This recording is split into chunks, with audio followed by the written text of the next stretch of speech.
Broadcasting live from the Business RadioX studios in Phoenix, Arizona, it's time for Phoenix Business Radio, spotlighting the city's best businesses and the people who lead them. Welcome to the Mind, Money, Motion program, where we focus on worrying less about money by keeping our mind and body healthy. I'm your host, Marie Burns, a certified financial planner, speaker, author, and founder of the education business called Mind, Money, Motion. My guests will help you improve your mind by maintaining a positive, active brain, your money by learning to use your financial tools wisely, and your motion by incorporating healthy diet and exercise habits, all so you can enjoy less worry and more life. I want to thank my co-sponsor, the Women's Enterprise Foundation, for helping to make this program possible. The Women's Enterprise Foundation is a 501c3 charitable organization that supports and inspires women business owners. They believe that women are the glue for their communities because they participate in, orchestrate, and mediate relationships, opportunities, and business growth, which is why they offer grants and scholarships to assist women business owners in the Phoenix area. I'm excited to welcome our two guests today. I have with me on my right side, María Tomás-Keegan. She is a certified career and life coach specializing in transitions. She's also an award-winning author of Upside Down to Right Side Up, Turning Transition into Triumph, and producer and host of an international video podcast called Tips for the Transition. María will talk about the mind aspect of our focus. She'll talk about the times when your world is shaken by a major life event and bouncing back feels impossible. So she's going to share how you can get back to your powerful, resilient self so you can make choices that help you to turn your upside-down world right side up again. And Heather Parker is my other guest. From the Parker Law Office, she's going to address the money aspect of loss from the standpoint of legal documents. She'll explain various documents, what they do, so you can plan ahead in order to make an already stressful time less traumatic. Heather Parker is an attorney in Chandler. She focuses her practice on estate planning and business law. She realized this passion when she experienced a loss in her own family, which has focused her now on taking the time to really make sure clients understand the process and share their options for estate planning and business formation. She's been an attorney for almost 19 years and is licensed in both Illinois and Arizona. Thank you both for being with me this morning. Thank you for having us. We are going to tackle the topic of loss from a couple of different avenues. And with both of you dealing with loss in our lives, Heather, both before and after loss in a woman's life, and María, often after, but also before. But we know there are different kinds of loss. And so, María, I know you help women in a variety of transition phases of their life. So are there certain losses, though, that you find affect women more than others? That's a great question. Affect women more than others. I don't know that loss can be devastating. And depending on what the loss is, sort of loss of a spouse, certainly loss of a career, loss of your kids, right? They've grown. You're now facing an empty nest, a divorce, just to name a few. I think one of the main things that happens in losses like that is that women especially are unprepared. Mm-hmm. And there are huge implications, many of which tie back to the financial side of the after effect of loss. So I don't know that there is any one loss that is more devastating than another, but I do think that there's a thread that ties through many of them, makes it difficult for us to bounce back. And I'm sure we're all listening and agreeing with that. And we're going to go through several different aspects of primarily the loss of a spouse today in our conversation. And so I'd encourage listeners to pick up, and I'm going to try to do this myself and reiterate at the end, but pick up some things that are ringing true for you that you might want to act on after listening in today. So the brain can handle about 3 things, they say. So I'll be recapping 3 ideas, 3 takeaways, maybe 3 to-dos that our listeners might want to think about doing that Maria will share a variety of things with us, as will Heather.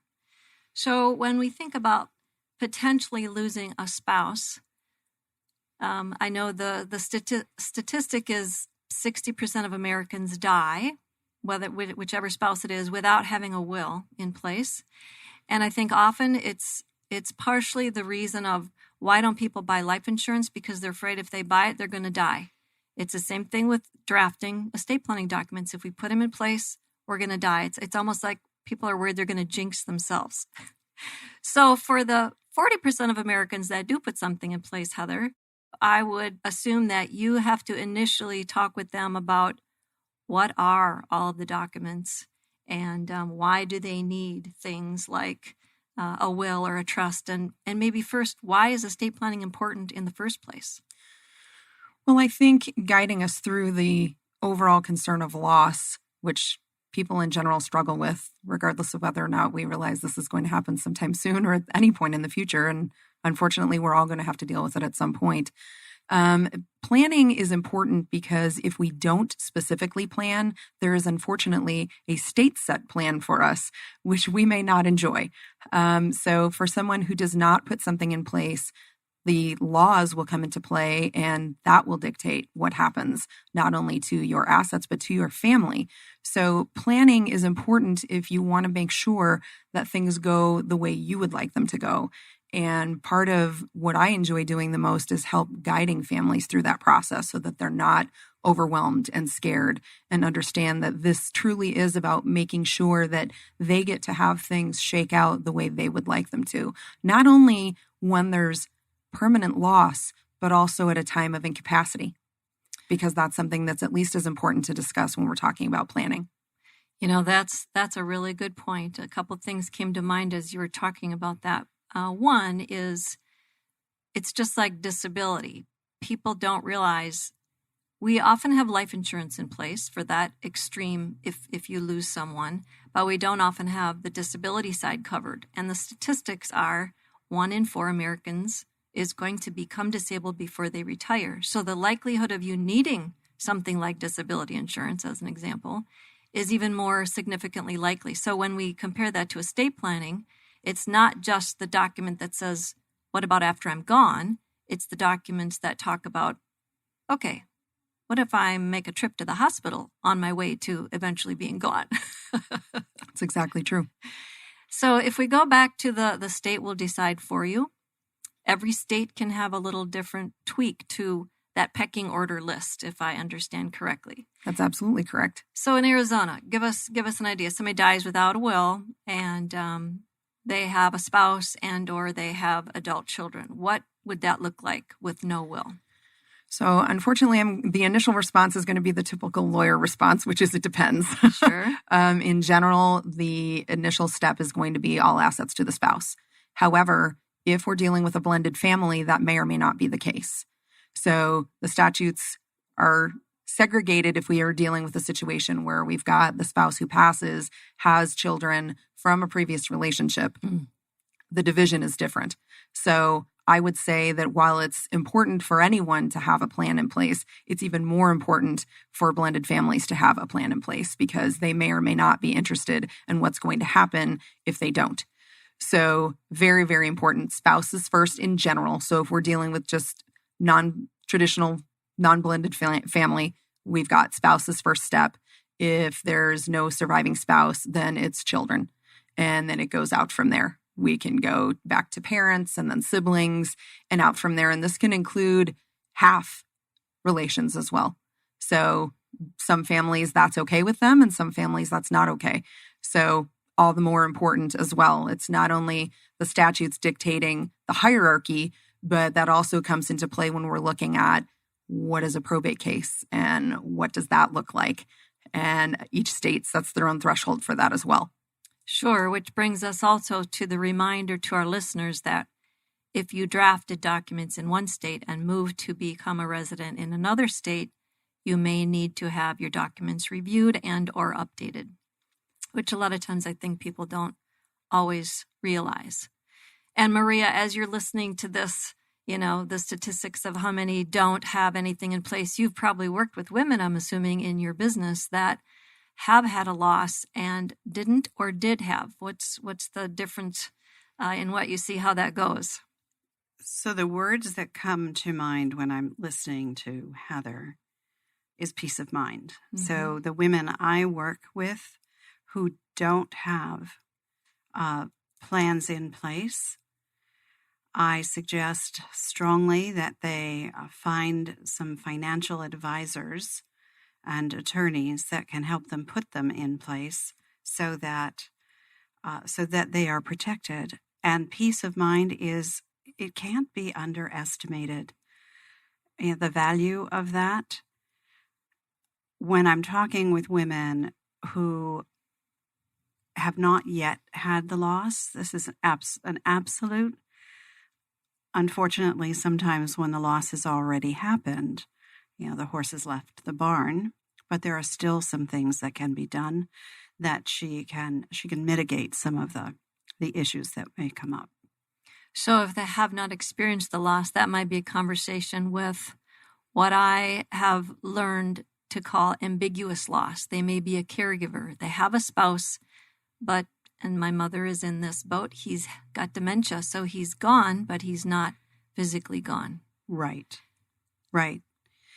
And the caregivers can do a lot, depending on whether the caregiver is the spouse. Mm-hmm. I'm in that situation myself.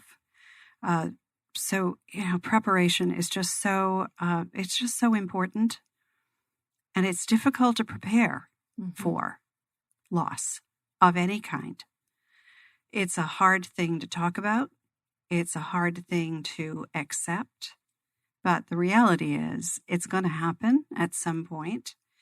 So being prepared and having the peace of mind that you are, and then once that's done, kind of setting that aside and now going on with your life, whatever that looks like, until the time that it does happen.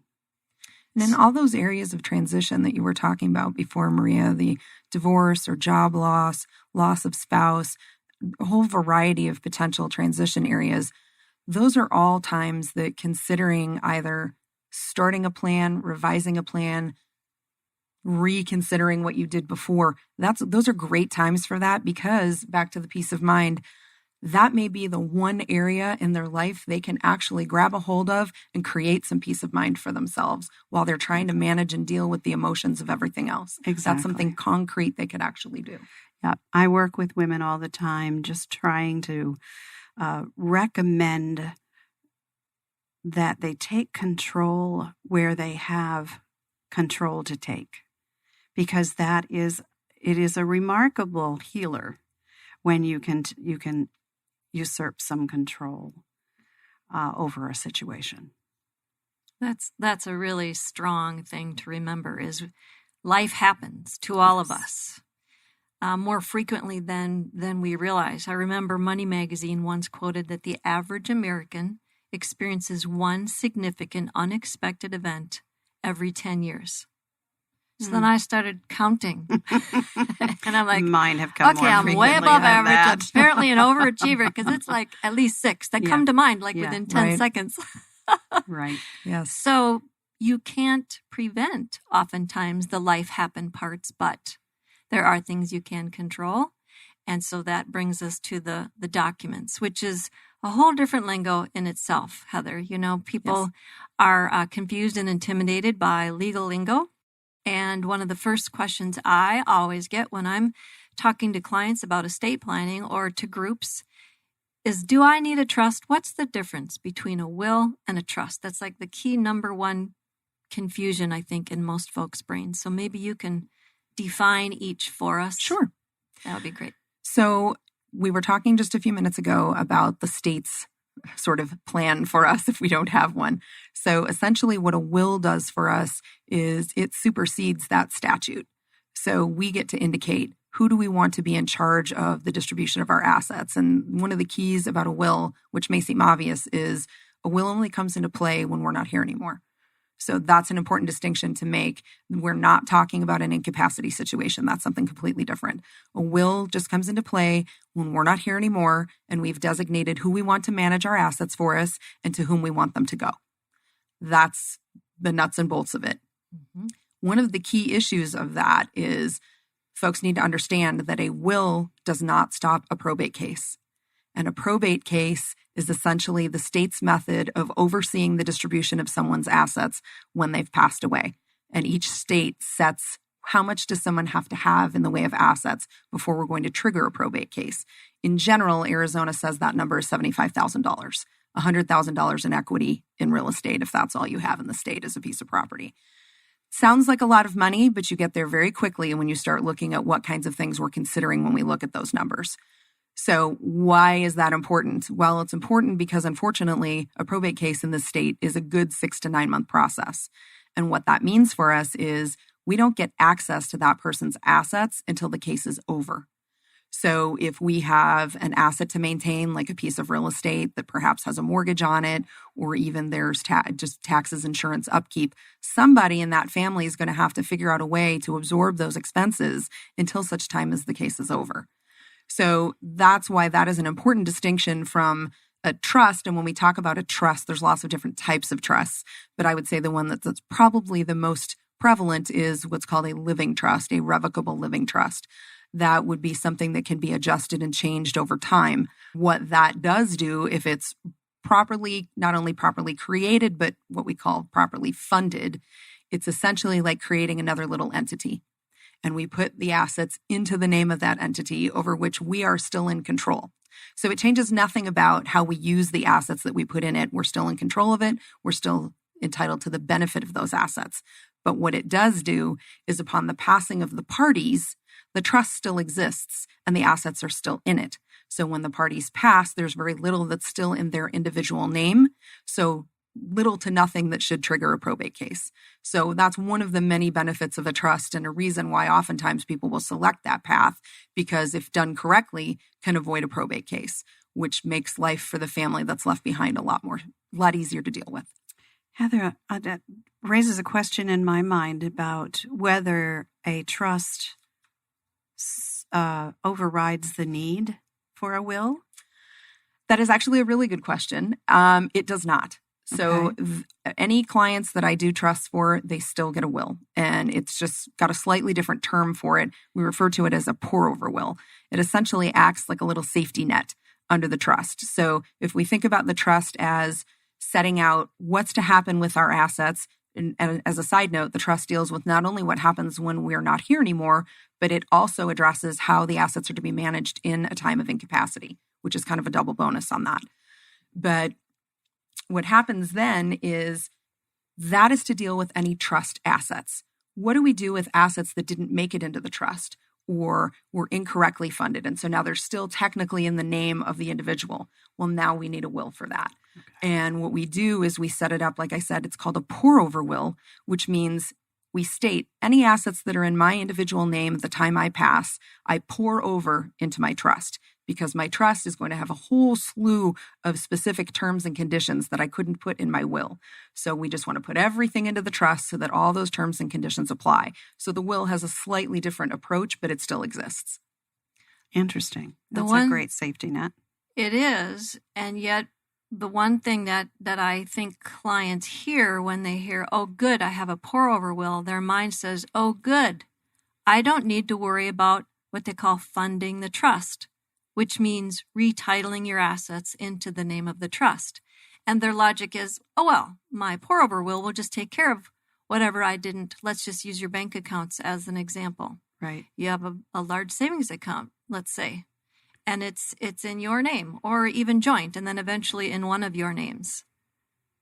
If it's not titled the name of the trust, the pour-over will pour it over into the trust, but it has to go through probate. That's absolutely Now there's correct. nodding your head, and this is one of the biggest confusions I think out there, that people don't realize the homework that needs to be done after the trust is drafted to basically fund the trust, which I detest that legal term, actually. I wish they'd say, just retitle your assets in the name of the trust. I know that's longer, but it says what it is.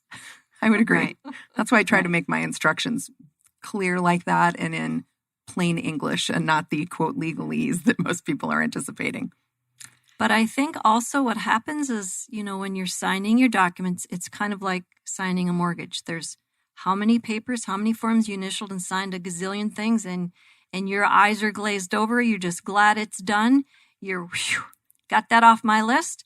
And so even if the attorney goes through the funding the trust part, I've even seen attorneys that draft a letter that tells the client, now here's your homework, go do it. And not all attorneys do that. I love the ones that do, because then as an advisor, that's my homework list with my clients. But they don't hear it. They put it in their binder with their documents and go home and put it in wherever their files are. And they think they're done. All done. Mm. That's why I make absolutely sure that they not only have that letter, but that I sit with them after it's all done and they come back and we put everything together in the binder and we go over those things. These are the things you still need to do. I have flagged the pages that have things you have action items to take, and make sure that it is clear that they understand that this trust will not help you if you don't put the assets in it. So it's really imperative that people understand the process, which is one of the things that I love the most about what I do, which is making sure that people are educated and can make informed decisions about how they're going to manage their families. Excellent. It's beautiful. Yeah. And to me, that's an example of whether or not you have a good financial advisor. If you're working with an advisor, the minute they see you have a trust, they should be looking around, looking through your net worth statement to say, oh, and is this owned by the trust? And is this owned by the trust? And is this titled in the name of the trust? If not, then those are homework items that they should be assisting with. Absolutely. As we're talking about all of this, I know, Maria, you're nodding your head, and I'm wondering, in your experience with women, and you mentioned the financial being kind of one of the initial overwhelming, challenges in loss when someone loses a spouse. If you have seen maybe the trust versus no document situation with women and how that whole loss transition goes for them. I have some personal experience with this, not with the loss of a spouse, but with the loss of my father. Okay. And he was very diligent, we thought, until he passed. And my oldest brother was the executor of or they don't call it the trustee, I guess, the trustee of the trust, yes. Right. And he noticed that there were some things that my father neglected to, and he had dementia at the end, so it was a real trial. I learned from that experience so that I can ask some questions without being the expert, right? That you are, Marie, in your field, and that Heather is. I know where my limitations are, but I ask some questions and advise my clients and give them some recommendations of people they can talk to. You're the radar detector. Good. Absolutely. Thank you. Yes, absolutely. They can't heal themselves until these things are put to bed, so to speak. True. So that it's that peace of mind thing again. A woman cannot start to figure out who she is now that this major event has taken place until she gets all of that stuff that is the financial and legal stuff taken care of so that she knows where she sits. Yes. And the point from which she can move forward. So what would you say is the most common question from clients when they have had a significant loss in their life? The point so I'm gonna answer this question from the place where I just talked about. Okay. The woman has taken care of the legal and the financial stuff, and she's feeling the worst of the trauma is over. She's probably still grieving. But the question I get so often is, who am I now that I'm not Mrs. So-and-so? Mm-hmm. That I no longer have a spouse? Who am I now? And the question that often follows that is, and what do I do next? So those are very prevalent questions, and they're difficult to answer until and unless she's ready to make that step beyond who she was, right? Because she is now changed forever, and it will never be the same again. And coming to that realization is a tough one. That whole who am I now, that identity. So that's really the biggest new challenge. It is. I've seen that in clients that I work with when they've had a spouse loss, typically.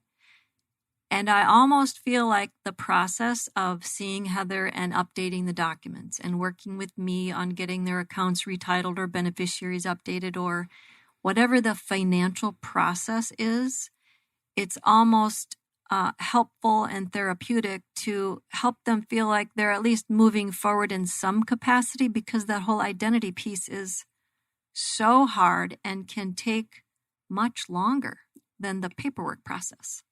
Absolutely. Indeed. And wouldn't you say, I feel like women at their core are caregivers, and we do identify specifically with those people that we are caring for. So be it we start off as being somebody's child and then eventually move on to perhaps being someone's wife and then being perhaps someone's mother.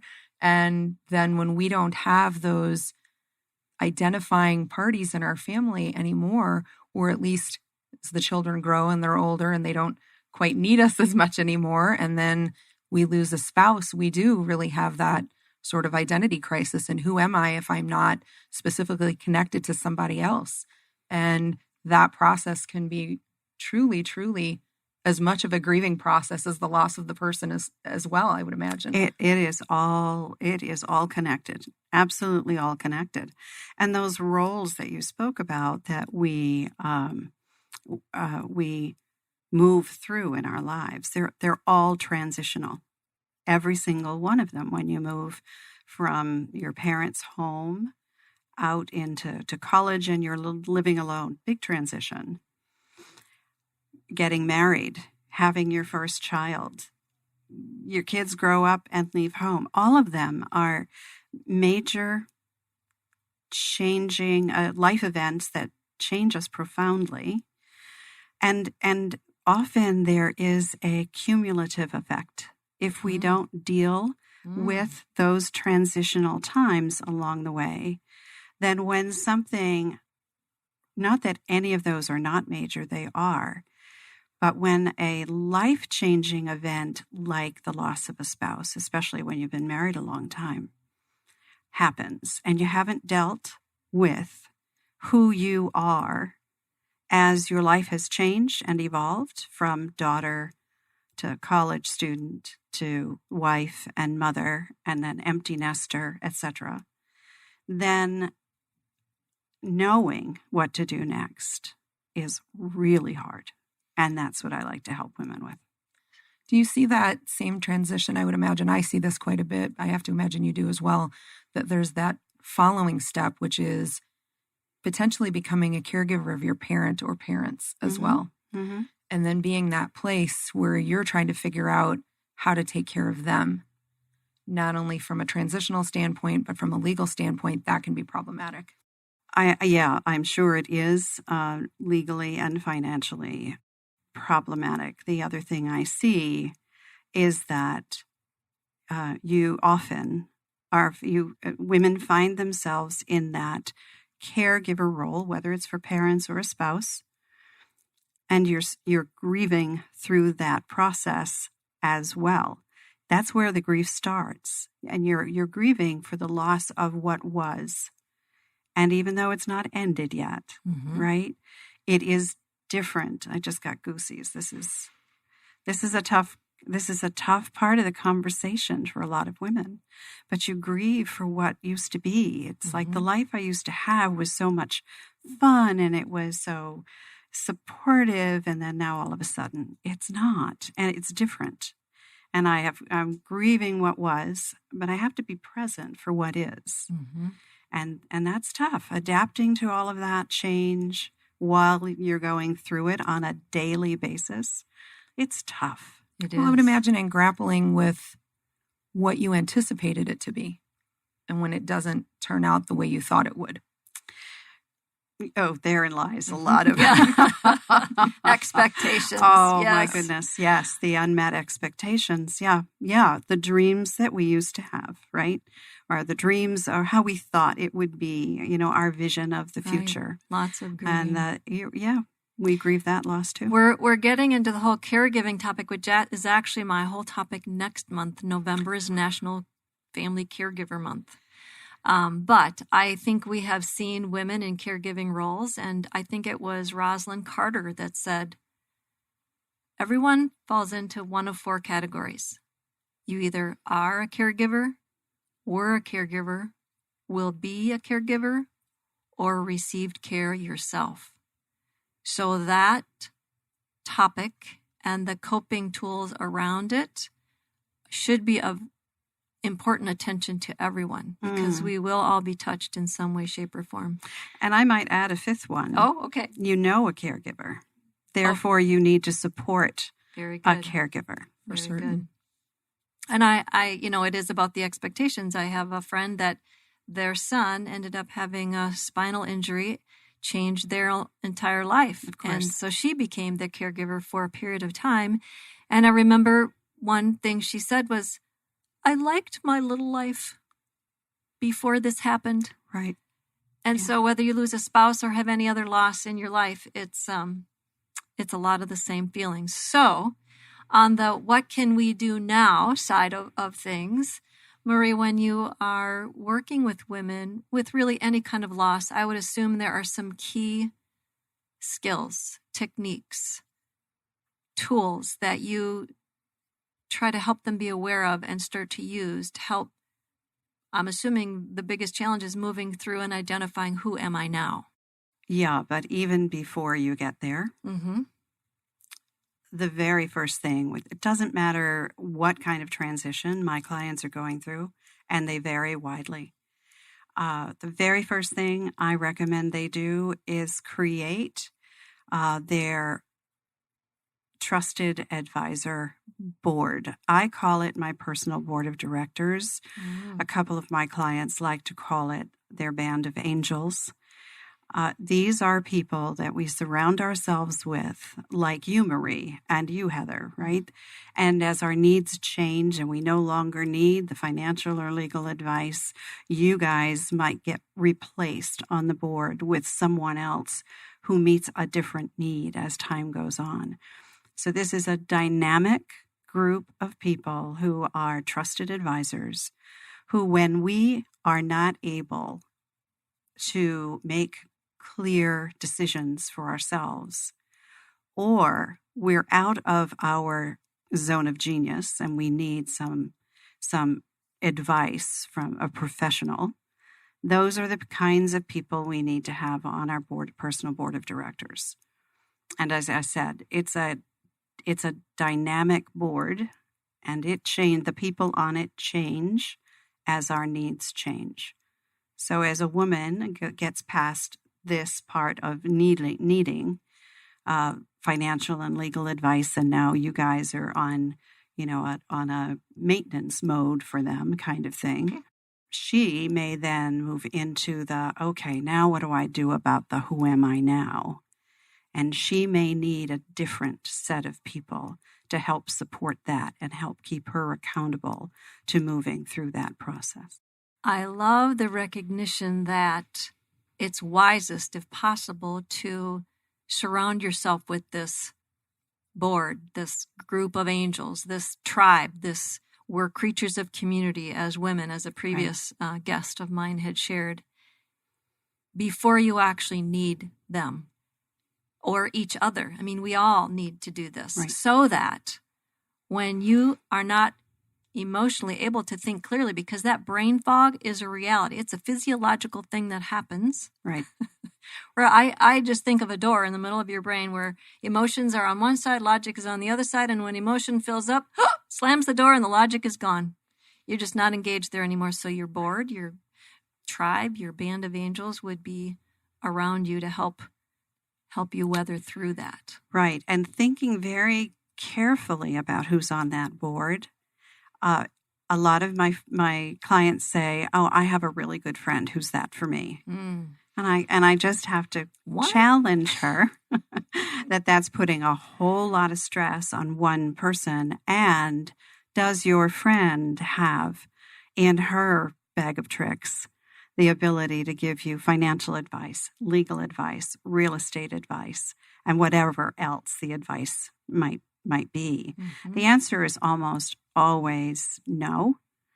And I just strongly suggest that that person who's so important in your life have a role on your board, but that's sounding board or go to the movie, go out for a glass of wine, kind of, and let me just vent, let me just hear me. That's a beautiful spot for that kind of person on your board. I would agree with you wholeheartedly. Let that person be your friend. Exactly. Because that's when you really need them. That's right. Heather, I'm thinking of you as we're talking about this because in my mind, those are very likely the same people that you are thinking of for powers of attorney. This is the what if I do end up in the hospital and now I can't take care of my finances or talk to the doctor to make my medical decisions. Who's in my tribe? Who have I trusted and told that I trust to serve in this capacity? So how do those legal documents work, those powers of attorney? So there are two types of powers of attorney. We've got powers of attorney to deal with financial matters, and we have powers of attorney to deal with medical matters. And one of the keys to both of those, frankly, is making good choices about who we put in those positions to make those decisions. It's important to not only trust the person, but make sure that the person is someone who would be able to make the decisions that you would make as opposed to the decisions that they might want to make. And I think that's particularly true when we look at the medical side of things, because it's not always easy, particularly if it's a family member we're very close to. We might think that, our children are closest to us or our spouse is closest to us and they can make the decisions that I would make. If you really think about it, is that person going to be able to make that call to say, enough, we've done enough, we're not going any further? What is that person's personality like? Can they make that call? Those are the things you have to think about when you're thinking about who to appoint. Can they separate the emotion That's right. from the decision? Yeah, absolutely. I heard a speaker once very bluntly say, who you authorize to pull the plug might not be the same one you want to write the checks. And those are two different skill sets. Absolutely. Right? Completely different. So your point is well taken, Heather. Yeah. And to the pull the plug concept, if we have a living will in place, and I, like you earlier said, I wish we could just scrap all these terms and start over. It's too confusing. A will versus a living will, but a living will is actually a medical directive that lets us indicate our end-of-life decisions. So if we have that in place, the chances of needing that whole pull the plug decision maker should be more minimized because it gives you the ability to say, if I'm in that place with specific parameters, here's what I don't want you to do. So that's part of that process. And having that in place is just the first step, making sure your doctors and you have a copy of that at the hospital that you go to so that they are aware. And again, you're not relying on that spouse who may be emotional to supply that. Absolutely. It's important to make sure your doctors have it. And actually, in the state of Arizona, the Secretary of State's office has a service in which you can lodge your medical directives with them for free. And then those documents are accessible by any hospital in the state by way of a code. So I would say anybody who has their medical directives, fill out that registration form, send it into the Secretary of State's office. They'll issue you a verification form that you sign, return, and then they will issue you a little identification card that you can keep in your wallet, by your driver's license, so that if you were ever asked, and you will be, if you're ever in the hospital, they always ask you, you can pull out that card, give them the code, and they have access to those medical directives. And if you were, heaven forbid, unconscious and brought in, and they look for your identification, they will find that code and then be able to access who your important decision makers are. That's brilliant. I didn't know that. Not every state offers that either. No, and this is strictly the medical directives. This is not sharing your financial information. Right. This is just, who are my choices for making medical decisions? Who have I authorized to get information? And do I have a living will in place? And what are my choices? That's what that encompasses. I remember when I moved here about 8 years ago, that was one thing I learned about that we did not have in Wisconsin. And oftentimes when I'm talking to folks, groups, clients, whatever, about estate planning documents, that's often the one thing they have in place because they are fill-in-the-blank forms that you can have, an over 18-year-old non-medical, non-relative person witness for you. So because they don't have to have the extra inertia of seeing an attorney to get them in place, they at least put that in place and submit it to the state. It's, I believe, the website, because I'm always looking it up to let people know that at a minimum, if you have nothing in place, start with this, and then let's get you an appointment with an estate planning attorney. But azsos.gov is where they have those advanced healthcare directive forms. I would just say be mindful. There's a number of issues in particular when we're using canned forms. Sure. But one issue in particular that comes up is many of the pre-prepared forms indicate that if I am in a situation where a living will should kick in, that I don't wish to have any sort of hydration. That may be something you want to really think seriously about, because if you are a person who would like pain relief, if you're experiencing something like this, if you don't authorize hydration of any type, you're going to minimize the options that you have available to you at that point. And those are things that, unfortunately, people don't realize until they're in that place. And at that point, it's too late. So just be mindful if you're going to use something without guidance, right, that there are things in there to look for that you might not even realize you should be looking for. That's a great point, because then in the healthcare power of attorney document that they would hopefully do in addition with an attorney, that's where you could clarify and specify some of that information. You can, but if documents are done correctly, your living will should really trump your medical power of attorney, because if those are decisions that you are clear on about how you want those end-of-life situations to run, you don't necessarily want your medical power of attorney to be able to overturn them. Mm-hmm. So you're going to want to be mindful about how they work together. Sure. And are there specific parameters under which one can overturn the other? So those are things to know as well. Okay, and talk to us about the financial power of attorney. I know they call it the durable power of attorney. Once again, they don't call it the financial power of attorney. That would make too much sense to all of us. It's the durable power of attorney, which means financial power of attorney. Right. And there's two approaches to that. It's I'm turning over my ability to manage my affairs now to who I'm appointing, which I rarely suggest, or it's one that's going to sort of spring into action when you are determined to be incapacitated. One of the keys to know about that is that of late, a number of institutions have created their own policies and procedures about their willingness to accept those financial powers of attorney, which is another reason why people will consider a trust.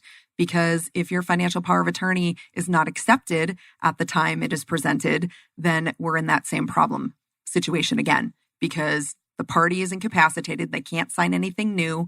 And now the bank, the investment company, whoever it is, has said, well, your financial power of attorney does not meet our protocols and policies, so we can't accept it. And so now the people you've appointed to help you are stuck with no other option but to go into court and get themselves appointed your conservator and or your guardian for medical decisions. Not a situation that your family wants to be in when we're in the throes of chaos, to now have to involve a court on top of it and then potentially try to guess what they would have wanted, what you would have wanted them to do. Right. So it also factors in uncertainty, because if somebody is having to go in to get themselves appointed, what if the person who decides to go in and get themselves appointed, your conservator or guardian, is not the person you would have picked? You have no control over it at that point because you're incapacitated. Mm-hmm. So having these things set up ahead of time can avoid those problems as well. Oh boy. If a personal board of directors is not very clear, the need and the benefit of it, after that, I don't know what is. Absolutely. Yeah. Well, Maria, I know as we're talking about the legal document side of this, that alone is very mind-boggling and stressful on the brain, and you can get the deer in the headlights kind of analysis paralysis going on. So help us. I know you've written a book about transitioning through life in general, but are there some things that you think are what might be helpful strategies for women moving through loss that you've probably shared in your book or maybe on some of your video podcasting? Yeah, there are several. The first one I want everyone to understand, and especially women who come at this grief and loss thing often as a, I'm strong, I'm smart, I'm resilient, I can handle this, I can do it by myself. And they are surprised often by how grief can overtake them. And they feel often like it's not normal. And I want them to know that grief is normal and that it operates in a very, in a defined way, and then not so much. So it ebbs and it flows for sure. It can come on like a tsunami. And then sometimes it feels more like a gentle wave. And then when you when you think you're done, it comes back again. And for over a period of time, depending on who you are. So grief it's normal, and only you know when you're ready to move on. So often we have people around us who say, "Okay, it's time. You've been through enough. It's time for you to move on. It's time for you to stop feeling the way you're feeling." And I don't believe anyone can dictate that to us. I think we feel that in our hearts and in our souls, and we know when we're ready to figure out, who am I now? That's a really good point. I know in the financial world, we will often share right up front that because of brain fog and the trauma of surviving through whatever loss you've survived through, whether it's divorce or death, etc., that it's a good practice to not make major decisions for oftentimes 6 to 12 months. Exactly. Because like you say, grief is a different process, time frame wise, backwards, forwards, 2 steps back, 3 steps forward, 10 steps back, and everyone is different. There's no right or wrong. Right. Yeah, absolutely. And there are so many times during the early stages, though, where decisions are required to be made. Right. That's when the board of directors comes that's what I was in, thinking. right? That's one of the reasons why having a board of trusted advisors is so crucial. Someone to rely on to help you make those decisions, because you're right. It's one of the other things I do suggest is delay those big, important decisions. Delay whether you're going to move out of your house. Don't make that decision right away. And there are so many others. Yeah, but having that board of directors, because some decisions have to be made. Mm-hmm. Well, and I would think, too, that's a great time for you and your counseling to be able to remind women that just because they're relying on other people for assistance doesn't make them any less strong. Of that course. It's okay to rely on other people and know that you are still strong and capable, and you will at some point come back to feeling that way again. Yeah, absolutely. Yeah. I think our society in general looks at successful people as a person who made it to the top of whatever it is we're admiring them for. And the truthful ones share and recognize that I could have never done this by myself. There's always someone, something, some circumstances behind them. So the whole feeling like, and we were talking even before our conversation today, women tend to put their heads down and know that they can get through this, and they're going to, and I can do this. And it's like an unspoken by myself. Right. The truth is they can. I did it for a long time. What I learned is once I was brave enough to reach out for help, it got a lot easier for me. Having trusted people around me, having coaches and accountability partners around me, it just made it easier. And I didn't feel so alone. So the truth is, many women can do it all by themselves. But I believe the day of the lone wolf is over. And it's just so much better easier. You can do it with more dignity and grace when you have people you care about who trust you, have your back, whom you trust to be there for you. And I would throw in, I was a registered dietitian for about 13 years. I helped people balance their diet and exercise before I shifted into my business minor in the world of finance. And now I've been helping people balance their finances for almost the last 20 years. But my background on the diet and exercise aspect of life, you're right, spot on, saying it is easier and better, and I would say healthier to not rely solely on yourself, because part of what's been, and I've known this for so long, but my most recent aha is don't forget that your brain, whether it's having positive thoughts or negative thoughts, is triggering chemicals to be released in your body. So is it healthier and wiser for you to continue to struggle through by yourself, where it's much more stressful, stress in the brain? Mm-hmm. You're bathing your body in cortisol and other negative chemicals. You're slowly killing yourself. Versus if you had positive thoughts and positive reinforcement from this board of wonderful women around you, now you're bathing your body in helpful, healthful chemicals. It's all about chemicals. Why would we ever choose? I'm going to go with the negative ones and we're just going to slowly kill ourselves. Yeah. We wouldn't do that intentionally. So that whole, can you do it? Yes, you're capable. You can do it, but it'll be easier. It'll be healthier, better for you, better for those around you in the long run, physiologically. Exactly. And you can't give from an empty cup. So if you have totally devoided your cup of of every little bit of good about you, you can't give from there and be your best self. So it's time to fill up your cup and give from the overflow.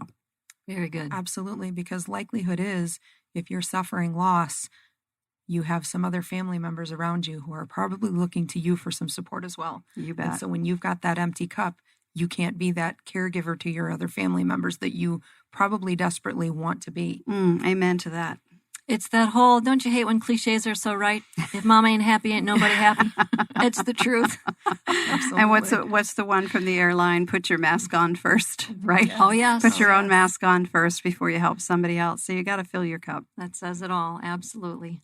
Well, with that, ladies, I'm going to reflect back to you a couple of takeaways that I appreciate hearing from both of you. And you can add to that, tweak that as you wish, inviting again our listeners to pick out the one thing that they want to act on in their own lives, maybe after listening in today. And then I'll also ask you to share with our listeners, where can they find out more about you, your business, ways to contact you, those kinds of things. So Maria, I'll start with you. The whole peace of mind thing, I think, is a major message that from a doing standpoint, you have peace of mind if you have your estate plans and your financial affairs in order. So taking control of what you can control, I think estate planning and financial are one of those areas. So take control financially and or estate planning for that peace of mind was one key, I think, great piece of advice. Another was even, before we need it, now creating our trusted advisor board, our band of angels, our tribe, whatever we want to call that group, that we really will be much more better off rather than just doing it as one person ourselves. And then the third is recognizing, and I don't know what the to-do is, but recognizing that through loss especially, we need to identify who we are going forward. So maybe that's when they should read your book. That would be the to-do. Read your book to learn how to get through that transition. Yeah, I think the to-do there is simply just to be present and mindful that this is likely a stage that you will evolve to. And there may not be something to do about it now, depending on where you are in your process of loss. But acknowledging the fact that this stage will likely come, and there are some things you can do to prepare for when you are ready. Awesome. Great. And reading my book would help you prepare. I was just going to say, and how would they do that? Tell us about your website and how to best reach you. Oh, thank you. So my website is transitionandthrivewithmaria.com. And you will find my book is on there. My podcast is there, so you can listen to some inspiring conversations I have with women about all kinds of transition. And there's a free ebook on that site as well. Awesome. Thank you. And Heather, on the legal side, trying to condense, all the different documents we talked about, but the whole point of the state has a plan for you was, I think, a really good reminder. So even if you don't have documents in place, well, the state has a plan for you. And if that's what you want, that's what will happen unless you put a will and or trust in place. So good reminder. Secondly, is that a will not stop a probate process. So that importance of account titling and beneficiary designations and funding the trust are huge homework items. So if listeners out there have a will or have a trust, that's the next thing to go and look at your assets and see how things are titled and if your beneficiaries are current. And then the last is, as we mentioned, it's even more likely to have something go wrong before you're gone, and that's the whole power of attorney side of things. So maybe a takeaway would be for folks to check out that azsos.gov to get the wallet card, but also make the appointment with the estate planning attorney at the same time.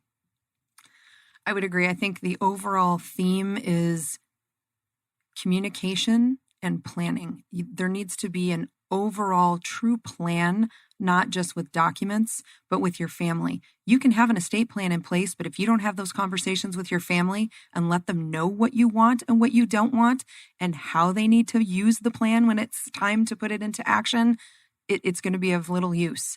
So it's important to keep those lines of communication open. It's important to work with someone you feel comfortable with so that you can be guided through the process. It's not just papers. It's about counseling through the process with someone who has experience and knows how to help you. And I absolutely would agree. One of the takeaways would be, please check with your banks and your investment companies and find out what are their policies on accepting financial powers of attorney. That will be eye-opening for you so that you can figure out whether or not those financial powers of attorney that you have in place are going to actually be accepted when they're needed. Awesome. And the best way to find you, Heather? ParkerLawAZ.com. So that's ParkerLawAZ.com is my website. My contact information is there. My office is in Chandler. So you can reach me by phone, by email. You can communicate with me through the website as well and get more information about what we do. Thank you both for being here. This was hopefully a wonderful wealth of information conversation for our listeners. And I'd like to thank our listeners for listening to this episode of Mind, Money, Motion as well, where we share how to worry less about money and take care of our mind and body. Next month, our guests will be educating us and challenging us to incorporate healthier habits around the subject of caregiving. November is National Family Caregivers Month. And as Rosalind Carter once wisely observed, that we will all either be a caregiver, are a caregiver, we're already a caregiver, or will receive care ourselves. And as Maria mentioned, or what was the fifth one? We support caregivers. That we support caregivers. So there's a fifth category there. My guest next month will help us better understand and share advice about how to thrive healthfully through a caregiving experience from the standpoint of our mind, money, and motion. You can visit us at mindmoneymotion.com or find us on Facebook. Please join us next time for less worry and more life. I'm Marie Burns.